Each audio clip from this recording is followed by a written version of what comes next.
Thank you. Thanks, Vanessa. Good afternoon, everybody. Congratulations on making it to the end, if not necessarily the end of ESG, as we heard from Alex this morning, the end of a fantastic day, almost, as I'm conscious that I'm standing between you and our school trip to Edinburgh Castle.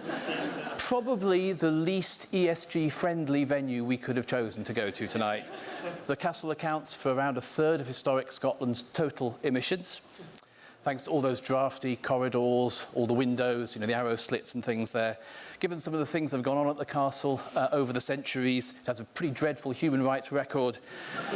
And let's not get into the awful forced labour conditions for those who had to build it. Still, I'm sure we're all looking forward to visiting, so enjoy it when you're there. So let me be brief so we can get there. And the brief point I want to make is I don't really want to be here speaking with you this afternoon. I don't mean to be rude. You all seem like very nice, intelligent, diligent, well-intentioned, thoughtful people. We had lots of lovely conversations in the breaks and things. My kind of people, really. But gathered here at the Global Ethical Finance Summit, and congratulations to Omar and the team for a wonderful day. And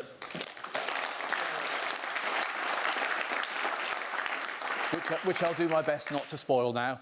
And also, huge thanks to Judith and Tom and the team at NatWest for looking after us so well.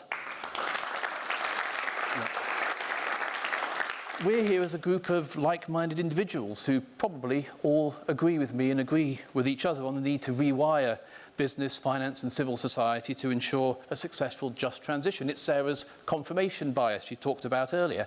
And I'm getting a little bit tired of speaking with my tribe all the time at events like this, where we all agree on the big picture and then spend our time discussing and debating and pulling apart the details, concluding that the time for talking is over. It's time to put words into action, time to move from promises to solutions. COP, I'm looking at you. Because talking therapy won't stop an emergency, and there are most definitely emergencies, polycrises we've heard repeatedly today. And despite the many positive advances in our sector, the finance sector, despite the growth of green and sustainable finance since Paris, our emergency response is still far, far too little, far, far too late. Even on the broadest definition, less than 5% of global lending could be described as green. Despite the rapid growth in the green, the sustainable bond markets, perhaps only some 3 to 4% of total issuance could be labelled as such. Only a small minority of funds can be genuinely described as sustainable, whether under Article 9 or any other reasonable definition. And despite many institutions' genuine commitments to collective bodies such as GEFAN's, funding of fossil fuels still far outweighs the alternatives, as we heard this morning. So I think Ron DeSantis and now Rishi Sunak, beware of men with R&S in their name, it seems. I don't think Ron DeSantis needs to be quite as scared of us, the ESG community, the sustainability community, the ethical finance community, the woke mob, as he seems or pretends to be. And yet our subset of banking, insurance and investment that we have gathered here, convened by GEFI, we're very much in the vanguard. I think in business, in finance, in society more broadly, we've still got a very, very long way to go in both the global north and the global south to achieve a successful and sustainable, just net zero transition. The transition, let's remember, of almost every economic activity, almost every economic entity over 2, 3, perhaps 4 decades. And Monday's SDG Progress Report, marking halfway to the 2030 goals, set out how little we've done so far, how much we still have to do. We've heard about 6 of the 9 planetary boundaries being breached. And this year, of course, we've witnessed too many severe weather events, record land and ocean temperatures. You would think that the evidence, the facts, combined with what we can see with our own eyes, what we see on our screens every night, would have concentrated minds.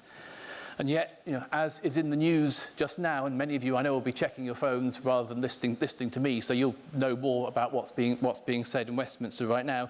In many countries there is, or at least appears to be, something of a backlash against ESG, against net zero, against the short-term costs of all of this. There are some who don't believe the science.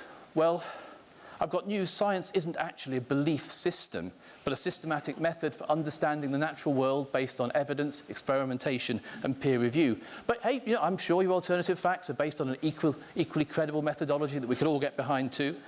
Then, of course, there are the political populists who will say whatever they think needs to be said, to get elected, whether in Uxbridge or the USA, supported by the toxic ecosystem of an echo chamber of media commentators and influencers.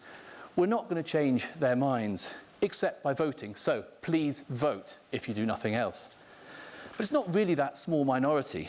It's not them I want to reach. I think we need to be reaching.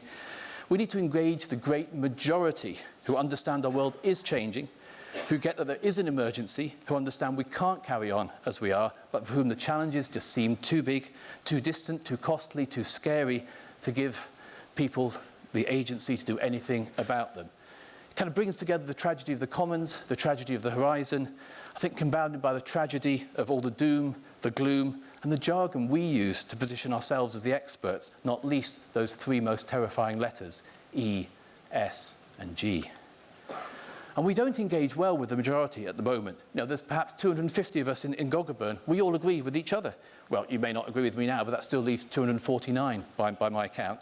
But we should be outside in the real world making a positive case, that optimistic case for a more just world, as we heard from Nigel and Amy just a few moments ago. Not trying to make people feel guilty about this, not trying to convert, but maybe to use a different religious metaphor in a nod to GEFI's heritage as a faith-based finance, or in faith-based finance. We should be evangelising for sustainable business. We should be evangelising for Paris, for the biodiversity framework, for the SDGs. Evangelising comes from the Greek, meaning good news. So let's share good news, make the positive, the optimistic case. And I actually think the last two sessions were really positive, really optimistic. Make that positive case for economic and social transition that generates shared, sustainable prosperity. To paraphrase Ron DeSantis then, let's make the case in education. Let's make the case in our corporations. Let's make the case in the halls of Congress, Holyrood and Westminster, maybe even in the pages of the Daily Mail. As business and finance leaders, let's use the tools and platforms we have to make that case to our customers, to our colleagues, to the communities we serve. Let's educate, let's inform, perhaps even let's entertain. And I think, again, the last two panels have been really, really entertaining. So thanks, Amy, Nigel, Sarah, and your panel for that. And I would also, Sarah, as well as being a leading academic, if you don't know, she's also a star performer at the Edinburgh Fringe with her crapping climate cupcakes show, quite possibly the next Fleabag, so watch out. So let's make tackling climate change fun. Now, who would like to hear my favourite climate change joke? Yeah. Well done. Right, so what did the offshore wind farm say to Greta Thunberg? Okay, this is how a joke works. I say, what did the offshore wind farm say to Greta Thunberg? You say, I don't know. What did the offshore wind farm say to Greta Thunberg? Let's try it again. What did the offshore wind farm say to Greta Thunberg? Yeah. We're your biggest fans. Okay. What type of AI do ESG data providers use? I don't know. An algorithm. Well, okay, so maybe not all of us should try to entertain. I'll leave that to Sarah. But we should try and use some of the platforms, some of the tools we have in business and finance to educate and inform, stressing the positive when we educate and inform, to evangelise to the customers, the colleagues, the communities about the jobs, the growth, the energy security, the peace, the prosperity that comes from a successful, just transition. Now, let's use our social media platforms. Let's break the tyranny of the algorithm by not just staying within our echo chamber on LinkedIn. Guilty. Where we all like each other's comments. But engage with a much wider audience. Look for other online communities. Now, here's a tip I'd like to share with you. Personally, I find Tinder, Grindr, and Hinge really good for this. Because the majority of users there already seem to be suffering from the impacts of climate change, given the lack of clothing and the many posts about feeling hot, sticky and sweaty. So you'll find me at Sexy Simon 18 if you want to connect later. And when you finish doing that, let's evangelise to the politicians and the other shapers of policy and legislation who need to hear it too. You know, a strong ethical case can be made for sustainable business and finance, but in shaping politics and policy, I think we need to focus more on the sound commercial case based on jobs, on growth, on addressing geopolitical and economic risk, national security. These things may resonate more strongly, but we're not making that argument as strongly as we should outside of our community. So let's also be a little bit humble and listen as well. Talking with can very often become talking to, as I think I'm probably doing now. It can very easily become talking down, which I hope I'm not doing now. If I am, I apologise. And as sustainability practitioners, I hope we all know the importance of consulting with the wide range of stakeholders who may be impacted by our decisions and our activities. Are we, though, really listening, genuinely reflecting their concerns, especially around the economic costs of the transition? Or is it a bit like an ISSB consultation where we ask for views and then don't really listen to them all the time?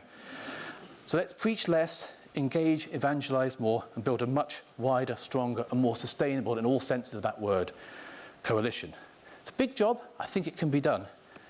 Now, I began with a bit of a swipe at Edinburgh Castle sustainability credentials, but I didn't tell you the whole story. It may not win a first prize in a passive house competition anytime soon, but emissions from the castle have reduced by about a third in recent years. There's a new building management system, improved boilers, controls, pumps, smart meters, LED lights, a whole host of improved staff practices, basically keeping windows and doors shut. So even a seemingly impregnable, unimprovable hunk of rock can change. So if we can make Edinburgh Castle more sustainable, then I think there's hope we can make this hunk of rock we call home, planet Earth, more sustainable too. So see you at the castle in, 45 minutes or so. But remember, as we talk amongst ourselves at the castle, let's not shelter behind the castle walls. Let's not slip into a siege mentality. Let's venture forth and win hearts, minds, and the argument that needs to be won well beyond the castle walls. Thank you. Brilliant.